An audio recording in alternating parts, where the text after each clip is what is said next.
Op Skielge komt werkelijk de ien naar de oren bunker onder het Zonwaai. Maar waarom bouwen de Duitsers de Rijnse vol op het Waardeiland? Gerald de Weert had er onderzoek naar die. En de Chinese keuken, dat is volle meer als alleen nog nasi goreng en babi pangang. Zo zorgen we in Rijtse Git Internationaal. Goejoen, welkom bij Bient. Op deze schrikkeldag waarop duidelijk wordt dat Omroep Friesland mogelijk toch nog zelfstandig blijven kan. Want, wat lezen we hier in de kranten? Er komt een kanien uit de Hege Hoed. De zelfstandige positie van Omroep Friesland kan een cruciale rol spelen of de nieuwe mediawet het wol of net helpt in de Eerste Kamer. Collega Onno Valkena, welkom, best onskoot.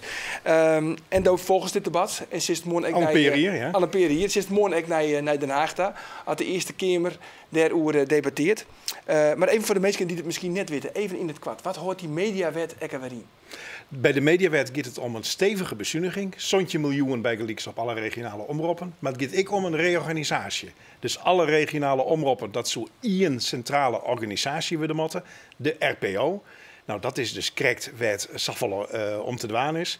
En bij de landelijke publieke omroepen, ja, die zo'n volle strakker onstuurd worden moeten. Toch de NPO en boven dat zo'n de landelijke publieke omroepen volle minder amusement, volle minder verdiverdage maatje moeten. En daar wordt dus morgen hoe debatteerd? Daar wordt morgen hoe debatteerd. Is net voor het eerst, begin februari, baarde dat ik al. En doe hier Sander Dekker geen goed antwoord op een hele riege van kritische vragen van de senatoren. Onder andere Job Atsma, Verse Veren en Hendrik ten Hoeve uit Stiens, die waren heel kritisch. Ja, en dus had hij huiswerk mooi gekregen. En dat had hij nou, als het goed is, had hij dat al jaar dienen. En daar komt hij dus morgen mee waarom in de Eerste Kamer. Ja, hij had nog een onvullende brief geschreven naar de Eerste Kamer van 6 kansjes. En in die brief had er net echt een goed antwoord op alle kritiek van de senatoren. Dus een heel soort hing het oud, denk ik, van de antwoorden dat Dekker Montejoen in de Eerste Kamer maar komt. Ja, staatssecretaris Sander Dekker die onderhandelt nou ook met de provincie of het Omroep Friesland dan een aparte status krijgen kan. Maar dus zou de Sinama al Eerste Kamerlid Hendrik ten Hoeve uit Stiens van de onafhankelijke senaatsfractie, die vindt dat eigenlijk nog net vier genoeg hier, want hij vindt dat de Omroep Friesland onafhankelijk blijven moet. Kunnen we weer. De functie van Omroep Friesland is heel breed vanzelf. Oren regionale omroepen hebben eigenlijk uitsluitend een functie wat journalistiek betreft. Die moet zorgen dat de regionale journalistiek in stand blijft. Want bij kranten wordt dat heel iets minder op de meeste plekken. Maar Omroep Friesland is uitdrukkelijk de omroep die het in de Friese taal uitstuurt. Dus die het voor het behoud van de taal en het jaar van een gezicht aan de taal heel belangrijk is. Als we dat verliezen, dan verliezen we een heel stuk Friesk.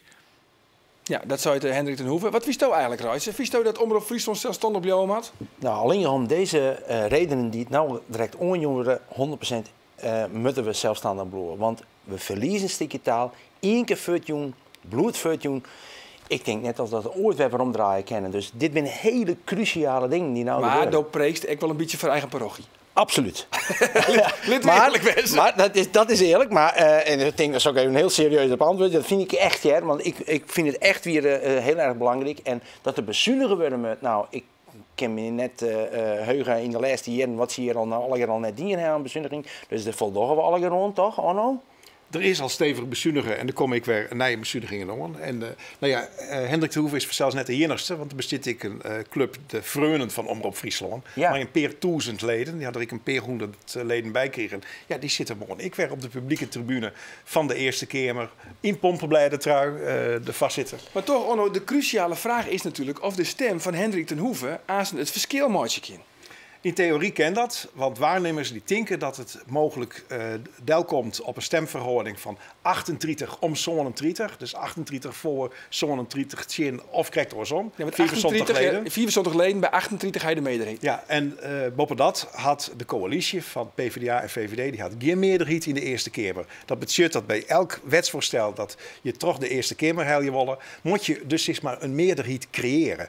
Ja, en staatssecretaris Sander Dekker die had dat net handig ompakt. Nee? Nee, absoluut niet. Want? Hij had bij het groene lucht van de Tweede Kamer had er een aantal partijfrontjes beneemd op hege posities bij de landelijke publieke omroep. Vriendjespolitiek. Nou ja, dat verwiet kregen de te jaren in de Eerste Kamer bij de vorige discussie, dat weer begin februari. En ja, dat is een van de zaken, daar moet er antwoord op ja, man. Ja, nou is het vanzelfzaak dat Sander Dekker is druk aan het lobbyen om maar genoeg achterban te krijgen. En nou hebben wij Hendrik ten Hoeven vregen van wat moet Sander Dekker nou doen om die stem te krijgen? Ja, hij moet in elk geval zorgen dat er voldoende zelfstandigers voor Omroep Friesland blijft. En als dat nou betekent dat de omroep precies dezelfde vorm had als dat nou het geval is, dat weet ik net. Maar een hele grote zelfstandigers, een zelfstandige organisatie, eigen mogelijkheden om te sturen en ook eigen mogelijkheden om van eigen technische uitrusting gebruik te maken. Ik denk dat dat essentieel is. Zacht. Ja, Onno, wat verwacht je? Oh, woest wat vrees je? Nou, is dit nou de knie uit de hoed? Nou ja, Hendrik ten Hoeven is wel een senator die er al een mooi skoft zit. Het is een van de langst zittende senatoren. Het is wel een man die het enige gezag opbouwd had. Dus het wordt wel heel goed naar hem haken. Wat ik opvalt bij het debat in de Eerste Kamer is dat het behoorlijk om de inhoud gaat. Mensen haar er echt in verdiepen. Dat gevoel hier bij de Tweede Kamer net altijd. Ja, en in de Senaat vieze de publieke omroep als voorziening en ik de regionale omroepen vieze heel belangrijk. Dus ja, ze maakt haar wel zwaargen over de gevolgen van de mediawet. Maar als ik daar nou vrees je, wat denk je zelf? Wat zal er morgen gebeuren? Wat vind je? Wat vind je? Nou, dat is spannend. We krijgen eerst hier de standpunten van de politieke partijen en de vragen ontdekken. En dan hebben ze een hele vreemde agenda morgen. Want de geerkomst begint eerst maas van Jelve Olven en Jelve Ien. En dan gaat de geerkomst pas jongs om 9 uur verder. Pas dan komt het antwoord van de staatssecretaris. Ga er maar vanuit dat de staatssecretaris dan heel goed target is, prepareert, toch zien anders, zodat hij een minder hopeloze indruk maakt als bij het vorige debat in februari. Ja, en dan wordt er pas op 8 maart stemd. Dus het bloed hartstikke spannend. Dank, Onno, voor die verhaal. We beginnen naar die Worman, want Rijt zit ook eerst internationaal. Ja. Zij is het, want één keer in de 3 weekend is op visite ergens in Friesland. Nou, de mensen die net uit Friesland komen, maar die dus dan een gerecht op tafel zetten. En Joert heeft ook weer iets, dat is een Chinees familierecept. Een Chinees familierecept van een familie Show. Familie Show. Show is een Chinese familie, een van de eerste Chinese families die hier in Friesland weer. De familie Show hier het allereerste een Chinees restaurant in Friesland, in Snits, op de Leonberg. Pa Show. En dan koest ik al afhaal. Alleen dan moest een pandje meenemen. Ja, ook en dan zelf koest meenemen. erin. Wist je wel? Dat Echt is eigenlijk weer? ook wel fantastisch eigenlijk, dat dan zo weer. Maar Geen scooters dus. Nee, inderdaad. En die familie Show, er wie er nog een familie Chen. En die wie ik weer familie van elkaar, want de broer en zuster, nou ja, dat wie wat niet met elkaar omtrouwt. En ja, dat wie de familie Chen. Ja, die Chen, maar die namen komen wel weer bekend voor. Ja, dat is een vooraanstaand Chinees-Indisch restaurant in Heerenveen. En dat heette Azië. En Nico Chen wie de allereerste televisiechef. De Chinese tv-chef. Nou, Weet je het nog? fantastisch. Ja, die Nico Chen, die naam, die ineens, Ja. weet ik het weer. Ja. We kunnen even een stukje Chen. Heeft een stukje? We hebben Ja? een stukje kleersteen. Oh, prachtig. Goedemiddag, welkom bij Chinese Chef. Nou, de tweede schotel is even een verrassing voor je. Wat is dit? Wat we Dit hier is hebben? wat wij noemen garnalentoastjes. Ja. Dus als jij nou de lente-ui en de gember van mij wil doen, ga ik de meeste vettes eraf. En luister, ik Dit gaan we dus kneden, kneden. partjes. 3 hokjes snijden, hè?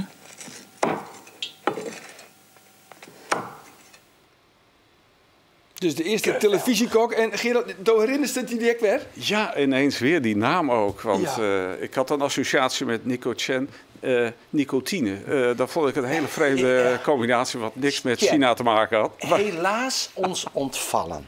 ach, Ja, maar nou ben ik wel helaas heel ons. benijd, Ruitse, nou het recept. Het recept. Ja, Wat hier is. wat is want het? de familie Show, ja, en het komt, elke keer komt er een soort sap komt er steeds naar voren. Maar dit is een originele bami-soep. En Leffa wennet in Lemmer. Zij heeft dus een Nederlandse mem en haar heet Jet Show. Dat weer de man die dus de eerste Chinese restaurant hier in Snits. En ja, dit weer het familierecept. En ja, Leffa is nou het een prachtige kapsalon in Lemmer en in Jouweren, maar haar man. Dat is, het is eigenlijk volle meer als een kapsalon. Dat is eigenlijk oneerbiedig dat ik dat steeds ook. Maar dus, dit is het recept. Dat is het recept. Sop en zij eten dus waarschijnlijk... noedels, ai, kiep, er zit Chinese kool in. Of, Laten we gauw even zien. Zie maar even.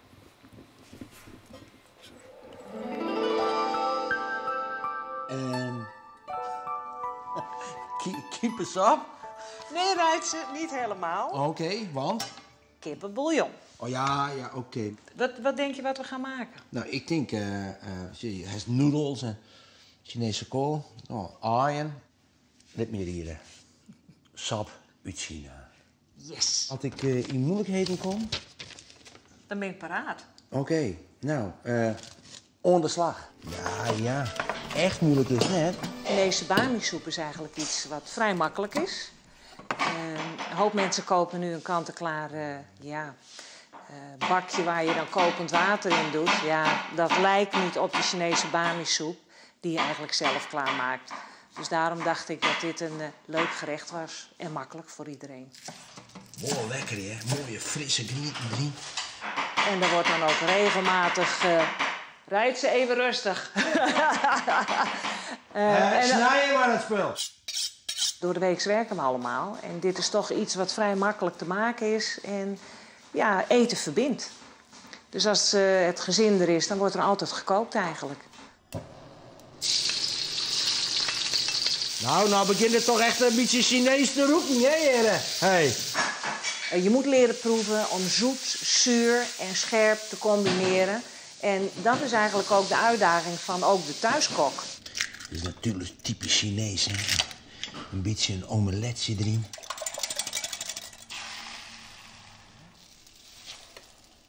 Groenten, Chinese kool, ai, het kleert, de noedels, die moet ik nog even wakken. Nou, Ruitse, ben je haast klaar? Het is hartstikke veel, hè. Ik pak even de noedeltjes.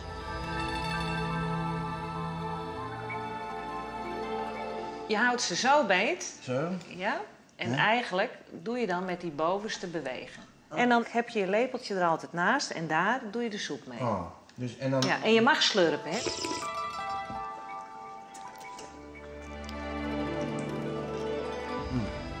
Moet jij handig gedaan. Nou, Ruitse, smaakt goed. En, Je doet niet onder voor de familie Show. Nee. Nou, we zijn hier echt heel lekker onder het eten, jongens. Als je even zien. Heerlijk die Chinese champignons erin. En Leffa die heeft dit recept dus van de familie. Ja. En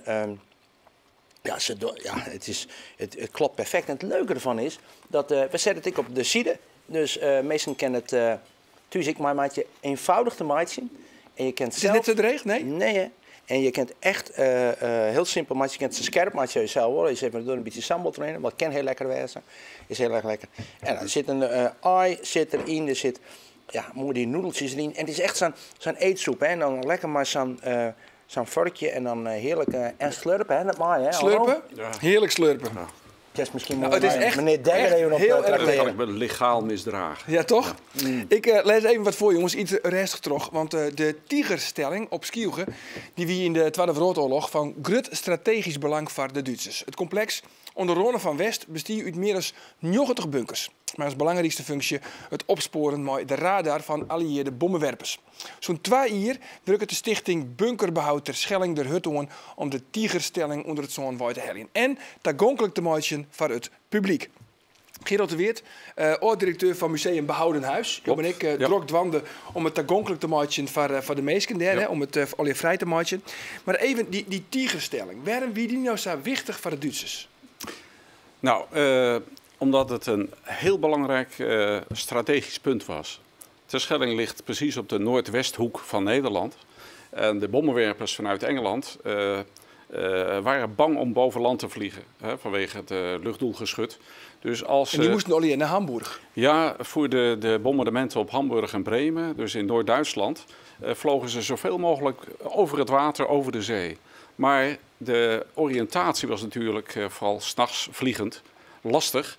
En ze oriënteerden zich dan op de noordwestelijke punt van Nederland, herkenbaar, Terschelling dus.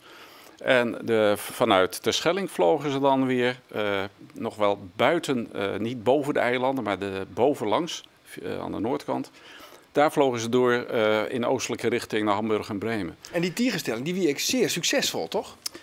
Ja, Van er de waren Duitsers natuurlijk veel meer van dit soort radar-onderscheppingsunits langs de kust, om de 70 kilometer. Maar deze was wat het belangrijkste, omdat eigenlijk al die bommenwerpers naar Noord-Duitsland vlogen langs die route. Dus het was eigenlijk een soort spits. Dat hadden de Duitsers ook haarscherp door. En die hebben dus ook deze bunker als een van de eerste gebouwd in die hele Atlantikwal. Maar hele moderne apparatuur. Voor die tijd bijna science fiction. Want ze konden op de radar als ze daar opstijgen, daar in Londen, dan wisten de Duitsers het op Skielge wisten ze het al. Ja, er was één hele speciale radarantenne, de Wasserman-antenne. Een hele hoge toren, die stond ook op een heel hoog punt.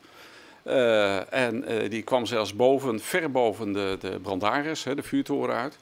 En met die antenne konden ze heel ruw scannen wat er gebeurde op de Noordzee. Dus ze zagen vliegtuigen al komen als die net Engeland verlieten.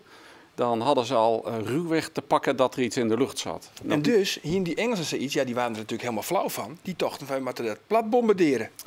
Ja, de verliezen waren zoveel dat de bombercommand, die daar toezicht op had, die heeft toen overwogen om de hele zaak plat te bombarderen. Maar dat was niet makkelijk.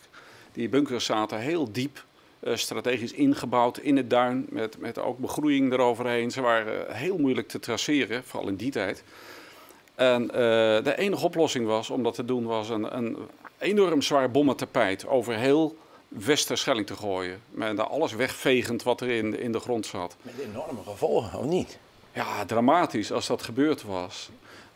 Maar er is één man, en dat is een Doeksen van de rederij. En die was een vriend van de familie Doeksen. Het was geloof ik niet eens Doeksen zelf. Maar die was voor de oorlog, bij uitbreken van de oorlog, naar Engeland gevlucht. En die was dus veel op Terschelling geweest. Die kende de situatie. En toen het Bombercommand in Londen overwoog om de zaak plat te gooien, toen hebben ze hem uitgenodigd. Omdat ze hadden gehoord dat hij daar lokale kennis had. En toen heeft deze man ook aangetoond dat als ze die bommen daar zouden gooien, die installatie lag rondom het dorp. Dus dan hadden ze ook onmiskenbaar het hele dorp plat gegooid. Dus met dank aan die meneer Doeksen is het uiteindelijk net gebeurd. Die heeft ervoor gepleit, doe dat niet, want jullie vermoorden daar 2000 Terschellingers. En dat hele belangrijke commandocentrum daar, van die Tigerstelling, daar hebben we nou ook de beelden van. Ik heb even een sjen. Zondag hier, na de Tweede Wereldoorlog, liggen er nog hield die grote betonnen kolossen in het duin van Skielge. Een grutpad jet bij de Tigerstelling, een bunkercomplex van de Duitse Luftwaffe die de luchtboppen het water afspeurde met radar op zoek naar allieerde bommenwerpers. 4 bunkers binnen iepen van publiek. De grote commandobunker op de Schelling, de grootste bunker ook op de Schelling, werd gebruikt om alle inkomende berichten van vliegtuigen, van radarschermen, van telefoonposten, om die te coördineren en te evalueren. De commandobunker luidt er uiterlijk nog hetzelfde bij als zondag hierlien. Binnen wien zo'n 50 Duitsers dwaanden met de loftoorlog boven het water. De vliegenroute uit Skielge werd namelijk gebruikt door Britse en Amerikaanse bommenwerpers op weinig bombardementen van steden als Bremen en Hamburg.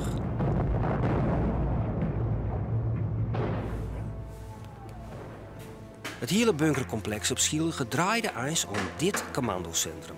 Van verschillende radarposten uit kwamen hier de gegevens binnen over de vliegenroute van de allieerde bommenwerpers. Bitte mal die Geschwindigkeit von 0 vor 15 nachmessen. 350 kilometer, Major. We hebben heel veel glas gevonden. Al deze glasplaten zijn stuk geslagen. En in het begin dan heb je een emmer vol. En dan denk je, ja, waar moet ik beginnen? En wat is van wat? En uiteindelijk zijn we erachter gekomen dat ik vond op een gegeven moment op internet een kaart. Daar stond bij dat ze gebruikt werden in de cockpit van de vliegtuigen, van de nachtjagers. Ik denk, nou ja, als dat de kaart is die de vliegers gebruiken, dan moet de kaart in de bunker hetzelfde zijn. Want anders kun je niet communiceren. Dus vanuit dat oogpunt heb ik deze glasplaat geconstrueerd. Op die glazen plaat staan rode en blauwe lichtjes. Rode lichtjes voor de allieerde bommenwerpers, blauwe lichtjes voor de Duitse nachtjagers die in verbinding staan met de bunker.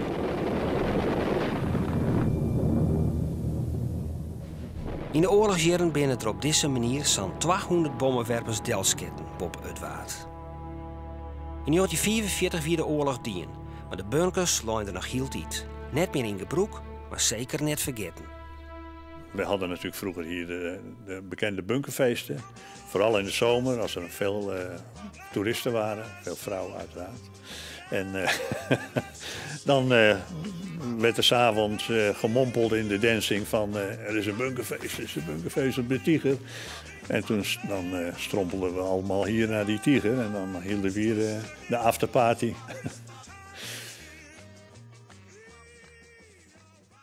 Nou, die fascinatie voor die bunkers is al eigenlijk vanuit mijn jeugd. Wij speelden heel veel in bunkers, want ja, die waren allemaal onder handbereik. En we konden daar natuurlijk onze energie wel in kwijt. Je ziet het nu groeien en je ziet het iets worden. Dus ik denk toch dat dat een stukje genoegdoening is, ja, in de zin van dat je daar aan meegewerkt hebt. En ik vind het toch wel erg mooi, ja. Ja, de bombardementen van deze commandobunker waren in eerste instantie uitgesteld. Ja. Maar het is dus heel dol net terug in. Nee, en dat kwam omdat de Engelsen waren toen bezig om een soort sabotagemethode toe te passen. En dat waren aluminiumstrookjes, windows genaamd. Ja. En die moesten van een precies de goede lengte zijn om de frequentie te storen van die radar. En wat deden toen ze dat ontdekt hadden? Toen die vliegtuigen naderbij kwamen, strooiden ze wild aan alle kanten die tapes naar buiten. En de radar zag ineens waanzinnig veel vliegtuigen in de hele omgeving. En dat was niet meer te traceren. Ja. In de hele hooiberg om die ene speld het echte vliegtuig te vinden. Dus toen was eigenlijk die hele installatie bijna waardeloos geworden. En dus wie er eigenlijk geen noodzaak meer om deze bunker te bombarderen? Ja, toen hebben ze het maar gewoon laten zitten. En ja, de effectiviteit is toen in de tweede helft van de oorlog eigenlijk minimaal geweest. Ja. En waarom vind je het nou zo wichtig dat al deze bunkers nou echt toegankelijk worden voor het publiek? Nou, het is een merkwaardig stukje ook Nederlandse geschiedenis. De bezetting. Die hele technologie die daarop gepoot werd, die luchtoorlog die heel belangrijk was voor de afloop van de hele oorlog. Die bommenwerpers waren cruciaal. Die moesten daar de havens, de Achillespees van Duitsland proberen te bombarderen. Dus ja, dat is een belangrijk stuk van onze Nederlandse geschiedenis. En dat is heel heimelijk altijd, heeft dat plaatsgevonden daar bij Terschelling.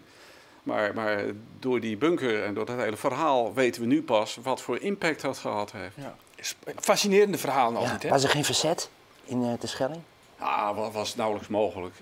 Het eiland zat zo vol met Duitse militairen. Dat was ongeveer 1 op 1 op bepaalde tijden. Die controle was te groot. Nee, als maar aan Terschelling hoesten, dan wisten ze dat de volgende dag in Berlijn bij wijze van spreken. Daar was geen begin aan. Ja, morgen trouwens de tweede reportage over de Tigerstelling. En dan zoeken we in de gevangenisbunker. Ons hier, Tiger dank voor je komst, heren. Maar je naast nog even rustig verder maar de sop, toch? Heel dank. Ja. En dadelijk keer trouwens weer naar het Frieske Nijs in Joert. Voor nou in elk geval nog een hele gezellige jong. Dag.